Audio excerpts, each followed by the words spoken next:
Apologies, you guys. I don't know how much of that you could or could not hear. But I am excited that Love During Lockup is back. That is what we are here to recap. I appreciate anybody who is watching, anybody who is here, all of those good things. And I look forward to see the Love During Lockup or Love After Lockup's crime story, which it looks like is coming next year. But let's get into the season premiere of Love During Lockup, titled Sugar Mama Drama, season 5, episode 51. We meet a whole bunch of new couples. We're first going to start with Tia and Rob. So Tia and Rob are interesting, you guys. She starts out with saying something that, to me, I kind of viewed it as like something that people are ignorant about. She says that her and Rob have a twin flame connection. Twin flames do match, but if you're really into stuff like that, you know the twin flames are often better together in business, not in actual relationships. And they often come with like roller coasters, steep leaps and bounds and climbs and fall downs and all of those good things. She also says that they have great sexual chemistry, which I can kind of understand and appreciate. I'm like, okay, I think that that's important. You should be attracted to the person you're with. You should have a connection of some sort with the person. But I just always look at the Love During Lockup participants like, wow, you really waiting on this person to get out of jail. So Rob is the guy that Tia is dating, and Tia is a single mom. They're out on the East Coast and things of that nature. And Rob has been out. He will be out in 45 days, which is not that long, about a month and a half, give or take. And he has been locked up for about 8 years. And we learned that the way that Tia met Rob is her cousin is married to his sister. I was like, huh. So your blood cousin, I'm assuming your first cousin, is married to the sister of your boyfriend. If you get married to your boyfriend, then that's like your sister cousin or something like that. Like, it's very strange that she's even willing to date him, considering how close that is. Thank God it's her cousin and not her sister, though. But we hear Rob talking on the phone with Tia, and I'm like, I don't see it. He's a very handsome young man, but I just don't see it. And she's a pretty woman, but I really just do not see it for them. So he's talking to Tia about how when he's home, the day after he get home, he immediately want to see strippers. I'm like, well, damn. You more concerned about strippers and partying than you are about seeing your girl and your family. Hell, why do you want to see strippers when you have a girl? Why can't you ask a girl like, hey, I want you to prep for this, put this on, let's get it popping in the bedroom, but you want to go outside to see something. And nothing's wrong with strippers. I've been to strip clubs. I have friends who have stripped. I have a friend who still actively strips. I've been in strip clubs with my husband, but that's like if we're like on vacation somewhere, like Vegas, for example, where that's kind of part of the culture, part of the trip. We're not just at home here in the Bay Area, California. That's where we're at, at the strip clubs, like it's just the thing to do. We're not going to Garden of Eden. That's the strip club in San Francisco, for those who are wondering, like just on the regular. So I thought that's weird. If your dude has been locked up for 8 years and you have been a pivotal point in holding him down, whether it's for a month, a year, a second, or whatever, why is he more concerned about a stripper than he is about getting to you? I can't understand it. Hi, Also Best. Welcome in. Thank you for stopping in. I hope you like the video, and best of luck recording your music. Also Best has new music coming. So be on the lookout for that on one of our live music reviews in the future. Getting back on topic to this, y'all. He wants to chill with his family on his first day out, which I'm like, okay, that's a good thing. Now you talk about something other than strippers. And he wants to have guests come by so he could say hello to everybody that he has missed while he was gone. And this girl, Tia, gets upset because she wants to have him first and to herself. That's a red flag to me on her end. You should be okay with your man getting out and seeing his family. You should be okay with that. I don't see the issue. And you're part of the family because you're technically his cousin-in-law, because your cousin is married to his sister. So you see him too. I don't see why these Love After Lockup chips, I don't want his family at the release. I only want to be there. No, these people have lives. So I was like, okay, Tia, you could relax a little bit.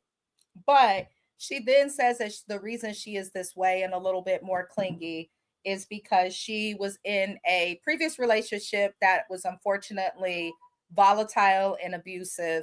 DV is something that is very real. A lot of women and men experience it. It's unfortunate. I am happy to hear that she got out of it. She said that this person had broken bones of hers. So she was being abused so bad that she was actually requiring medical attention, healing, and care. And nobody should have to go through that, especially with someone that is supposed to love you. Um, Tia's likable, in my opinion. Y'all let me know if you feel differently. But the way I feel so far, Tia is likable. However, like, I don't know if it's the social worker, mental health background in me. It's very difficult to heal from trauma, especially when it has to do with relationships and someone that you trusted in totality, which is usually a spouse and partner. So I do feel like she should be in some form of counseling for herself in general, but especially dating someone with red flags who's an inmate. She should really be talking to someone to navigate it who's a professional, because I worry that she's talking to this person because she feels safer because they can't get to her. But what happens once he gets out of jail? Is that going to change the dynamic between the two? You know what I mean, y'all? I don't know, but I did like Tia. Of course, I don't agree with her choice to, date an inmate, but I looked at the man. I said, "Oh, Rob, you are attractive." But at the same time, you could just tell that she has not as she's insecure. You could tell. But she's a pretty girl. She's just got that trauma and all of that. So, we then learn that Rob's mom passed away.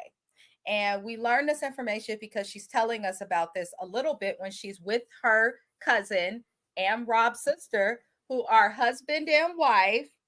And apparently her cousin is a tarot reader. So I'm like, oh Lord, Zaria part two. And I'm just like, okay, whatever. But this tarot reader seems to be, I don't know. She was flicking the cards, like shuffling them. And it seemed like whatever card dropped was the card that had the answer to her life. I've never been to a tarot reader, card reader, however it works, and all of that.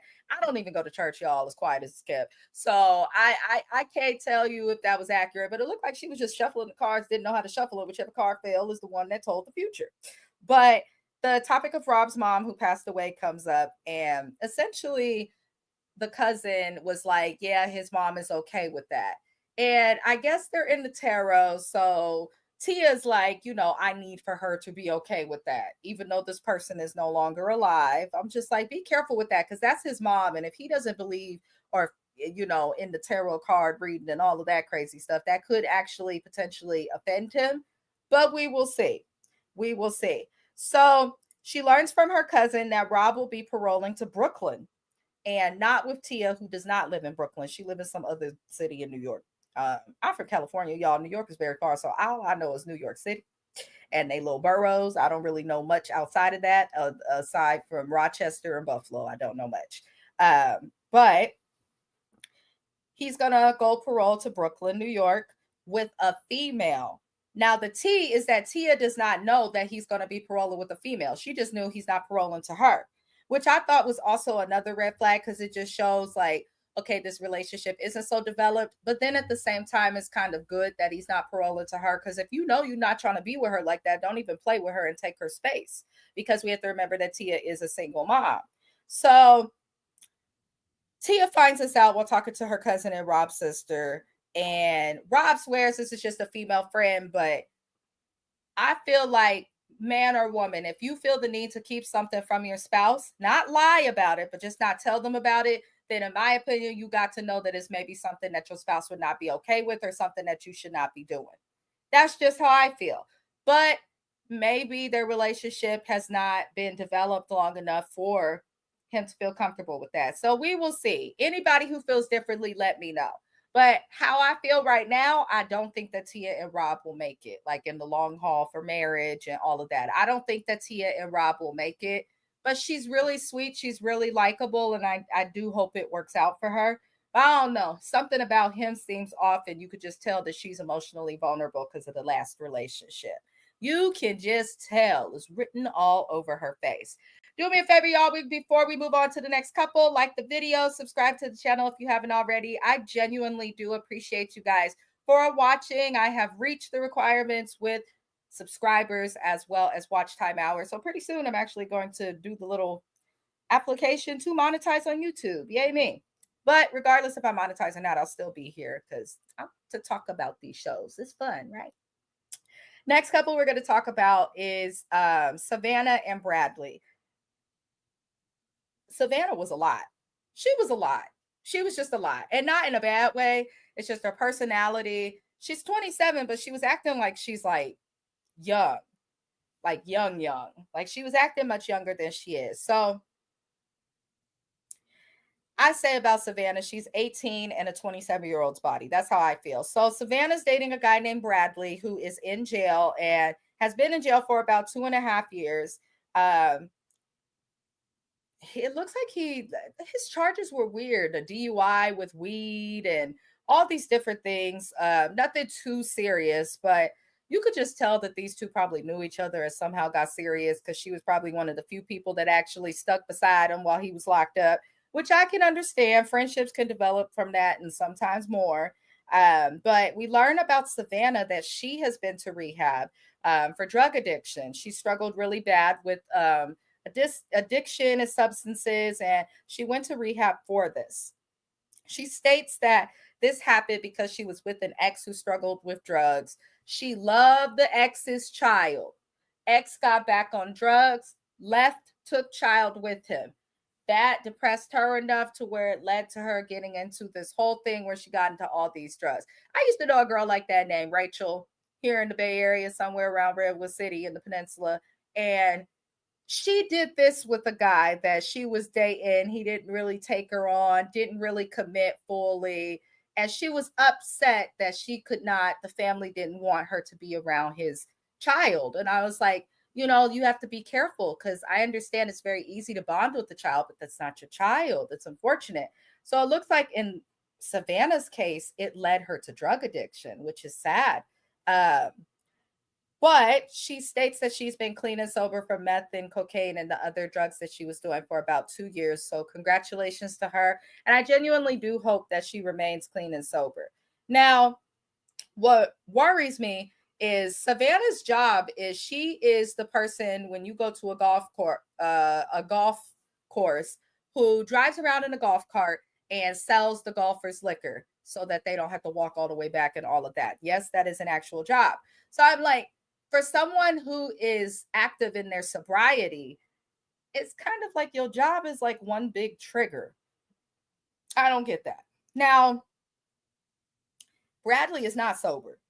They're kind of like Bianca and Daniel, except with sense. Like Bianca's slow. Bianca was difficult last season. I can understand why Daniel cheated and why they broken up, child. I know that's mean. Y'all can be mad at me for it, but I would have cheated on Bianca. Hell, a cricket would have cheated on her. She's too damn much. But they do kind of remind me of them just because one person's sober in a relationship and the other person is not. So that's interesting. Now, we see that Savannah grew up well. She did not grow up poor. She did not grow up struggling. Her family had a big, beautiful Southern, like colonial style house. She comes from something. So I'm kind of like, why are you putting yourself through all this for boys? She lives at home with her parents. She's saving money, doesn't make the most. And I don't think anything's wrong with her living with her parents. That house big as hell. Hell, everybody could take a wing and not see each other. But I was cracking up and actually loved her mom a lot. Her mama's cooking some tacos and all of this. And her mom's like, well, what's going on? Come downstairs. Help me cook. What the hell? And it was funny because Savannah came downstairs, and if you pay attention, the Savannah didn't actually help the mom with nothing. The mom just wanted to hear that conversation between Savannah and Bradley and figure out what the hell's going on and what's really what from what. And the mom cracked me up. Her mom is a lot. The mom immediately asked him, "Well, what's he doing with his life?" Like, well, damn, sitting in jail. He can't really do much with his life till he's out, ma'am. But I got where she was coming from because she's protective of her child. But her mom was like, this relationship is toxic. Savannah doesn't see that the relationship is toxic, but the way the mom described it, because they did know each other when he was out, turns out he was Savannah's weed dealer. I said, oh my goodness, he's really not good for you, because he could go right back to that, and that's just a big trigger for you. But the mom made it seem as though they talk to each other like crap and talk crazy to each other on the phone, hang up, and then the very next day, I love you, baby. How are you? So her mom's seeing this toxic, volatile, childish cycle, and Savannah's just like not trying to hear it. So I can understand why her mom feels worried for her child, but at the same time, I feel like her mom also needs to cut the cord a little bit. You want to talk to this man and not really do much with your life, um, get the hell out my house. And I know some might feel that that is harsh, but this girl is 27 years old. You're 27. Okay. Now, if you go into your parents here and there because they don't cook, fine. If you stop by and they have food, fine. But you 27, you got your mama cooking for you. You're living in her house, it looks like, so that you can afford to pay for this man. You work in a job that's not good for your sobriety when you could probably be doing much more with your life. And it looks like you have the family to support you financially and physically to do something more. So I understand that she's got to take things one day at a time, one step at a time. But so far, Savannah looked like somebody spoiled who might get played. He just seems like he'll be problematic when he gets out. That's how I feel. You guys feel free to comment your opinions and if you feel differently. We are going to move to the next couple. Shout out to our replay gang, those who watch us when we're no longer live. You are appreciated, and I'm just glad that somebody's watching. So Sam and Crystal are the next couple we meet. Sam is a very small EMT. I was like, oh, this is a small man. And Crystal is the woman that he is dating. She is serving a 14-year sentence. But get this, y'all. She's serving a 14-year sentence in Texas because she sliced her ex-husband on the forehead with a kitchen knife. I said, oh my God. You got him with the knife that you cut the apples and bread with? What's wrong with you? I get that you could get so mad. I'm like, what did he do? Unless that man was physically coming after you, you ain't had no reason to slice him with that knife. You could have smacked him up, punched him, something, threw something, but you didn't have to slice him on the forehead of all places with a knife across the. You went for blood. She right where she needs to be. And for whatever reason, Sam does not see that a woman who has sliced her ex across the forehead is not a red flag. But he don't see that. Now, Sam, y'all, I'm not gonna lie to y'all. This was like classic Love After Lockup energy. This whole situation was just cringy. It was weird. It was off. Like, and EMTs are smart. He make them look so dumb. He really do. Now, Sam is divorced and he met Crystal on a website. We learned that they are already married. They are husband and wife. And he has come to Texas, where he is living now, from Oregon, which is where he was originally from. Now, Sam, I found this to be weird. He described Crystal as a jealous munchkin that doesn't want him to be social. He literally referred to this girl as his puppet master. I said, oh my God. What's wrong with people? Why would you want to be with somebody who you view as your puppet master? Why do you want to be controlled? What's wrong with you? And what the hell is a jealous munchkin? I don't get it. I don't get it. Now, Sam's trying to proclaim and just confess his love for Crystal to show us that this is real. And he's not just a fool on a television show that makes a fool out of people who make horrible decisions in their life, especially their love life. No, Sam starts reading a letter that she wrote him. Now, we hear this letter, it sounds like every letter we done seen since season 1 of Love After Lockup when they called it The Experiment. But he is crying. I mean crying, actual tears. Crying the way that the toddlers used to cry when I had a daycare. This man was crying. Reading a letter. I love you, baby. I can't wait to get out. I can't wait to see you. And he's, I'm sorry. Oh, but I'm just like, I wanted to smack him up like, bitch. Like, what's wrong with you? Why are you crying, sir? That's a little bit much for a letter. So that let me know, oh, this fool is gullible. Anybody could get him to fall in love with him. A goldfish could get him to fall in love with him. I'm just like, my God. So turns out that Crystal has 7 more years to be locked up.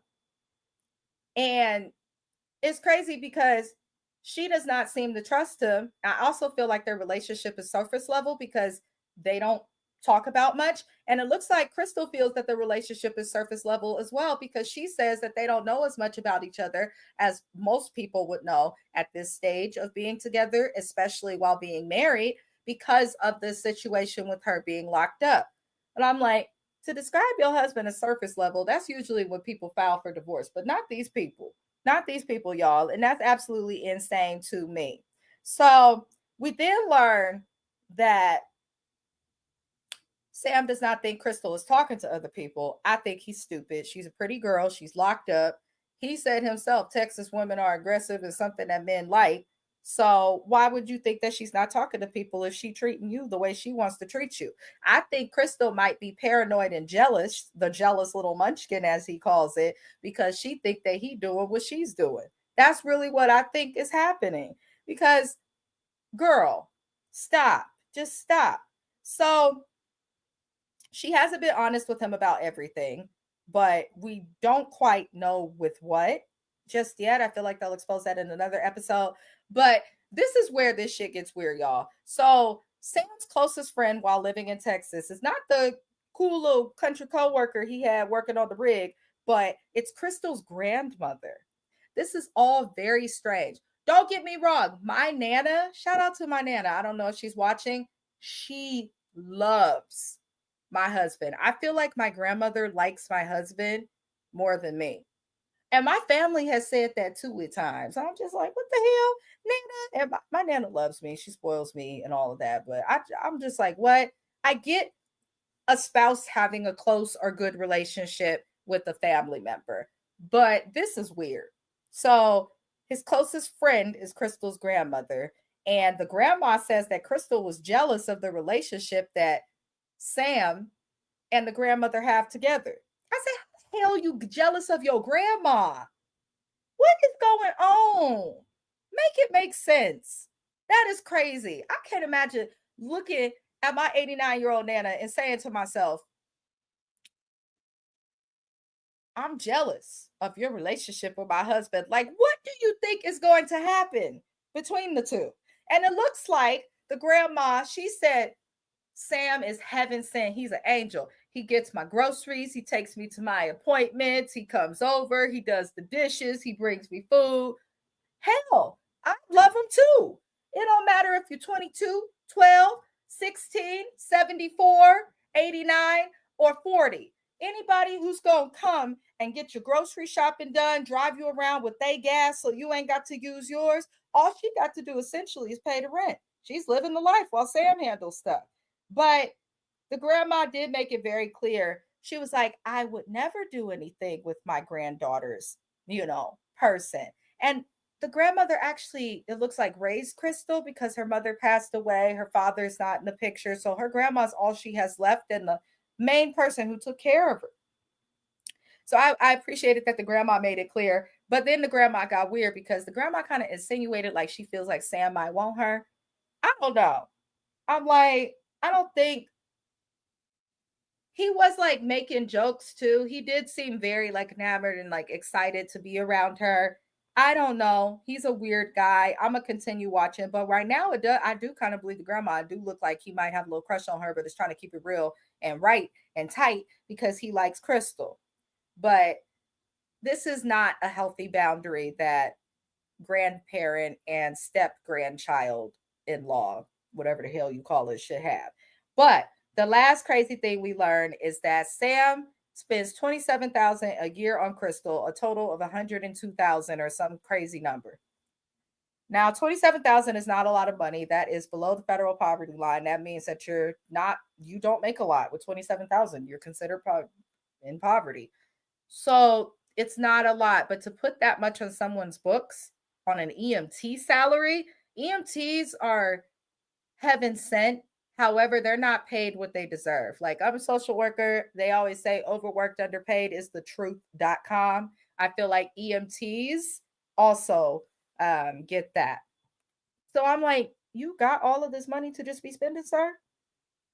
Something ain't right, and I look forward to it. I feel like Sam and this girl Crystal are going to give us a show. And all the couples we met so far, because we're still going to meet two more couples, you guys, next week. But all the couples we met so far, the ones I was most interested in was Sam and Crystal, because I'm just like, oh, he is awkward. It reminds me of that guy Chad, who was it Bronwyn or Brandwin from the previous season when he was with her, and it was just like, it's so clear this girl don't want you. It might just be using you. Jail talk. Like jail talk is a real thing. You can sense that. Like that's what Sam and Crystal give me thus far. But the grandmother element, I was not expecting that. That was weird as hell, and we will see. Do me a favor, you guys, because we're going to discuss our last couple from this episode. If you haven't already, if you do like what we're doing, I ask that you please like the video. If you haven't subscribed, we hope that you do. We do recaps every single week. We have lots of shows as well as music reviews, music reactions, and things of that nature. Thank you for watching. We are now going to talk about the last couple, which was Kate and Hunter. Now, Kate is a 38-year-old dog lover in a creepy way. Mind you, I trained dogs. I was a store manager at Petco for about 9 years, years ago. Like, I love animals. I really, really do. But this lady does it in like an unhealthily, like weirdly obsessed way. Now, Kate is a yoga trainer and dog lover, and it's just strange. She basically says that Hunter's feelings for her have always been sexually oriented. And I'm like, so he lusts for you, which is somewhat of a red flag, but not always. And I'm like, okay, so that's what you start with. And as soon as she said that, I was like, oh, Lord, she's in her own world, y'all. You could just tell that Kate is in her own world. You could just tell. Now, Hunter calls Kate with news. All he says is he effed up. And she's like, how? And he's like, I effed up with other women. A woman that I was on my tablet video chatting with, she started to use adult toys on herself on the camera and things got X-rated. So because of that, he was written up because they give them those tablets to do video chats and calls, but you're not supposed to abuse them and they can still see what you're doing. And this is where it got weird again. I think Kate and Hunter will also give us a show. Now, Kate is not angry at this. She's like, well, don't do that because he's supposed to be getting out soon, but he talking to other women. She is aware of it. She's the one who signed him up on the website so that he could talk to the women. I said, now what's going on here? You too old to be doing that, Kate. You 38 years old. You big girl. You know better. What's going on, clear woman? What's happening?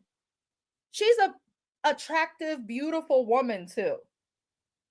And animals love her. That means she's deep down is a good person because I believe animals know if we're good people or not. I'm a firm believer in that. But like, Kate, why would you sign your man up to talk to other women? Kate's excuse for this, I'm a yoga instructor. I don't make a lot of money, so that's my reason. Then get another job. But why are you going to sign your man up to talk to other people? I don't know. I'm possessive over my husband. People may not think he's the greatest prize, but to me, he's everything. I don't want him to even wink, breathe, or look in a certain direction of other women. But this woman was like, yeah, just talk to them. And she's probably going to, I'm secure in myself. No, you're slow. You might be a dingbat. What's going on here, Kate? You're too pretty for all of this. She really is. So he was written up in all of these things. And he was punished, so his release was threatened. He may not get out as soon as he's supposed to. And because his release date was threatened, Kate's like, okay, well, now you need to break up with them because they served their purpose. They were only supposed to be helping you with money. And he is reluctant to break up with the women. He's like, well, I don't want to break up with them. And she's like, why? Are you getting that much money? He's like, I'm getting $2,000 a month from these women. And I was like, you know what? In some states like Mississippi, especially southern states, for a lot of people, that is a livable wage. Gonna be cutting it tight, hella tight. But he's making some type of an income just talking to women. But he told me, or not told me, but he said on this show, and this was like, come on, Kate, I understand you signed him up to talk to other women, but you didn't sign him up with no rule, no like number, like don't talk to this many women at once. He said that he was at one point talking to 40 different women at once, and that he has narrowed it down to just 10 women that he talks to now outside of Kate. Kate is slow.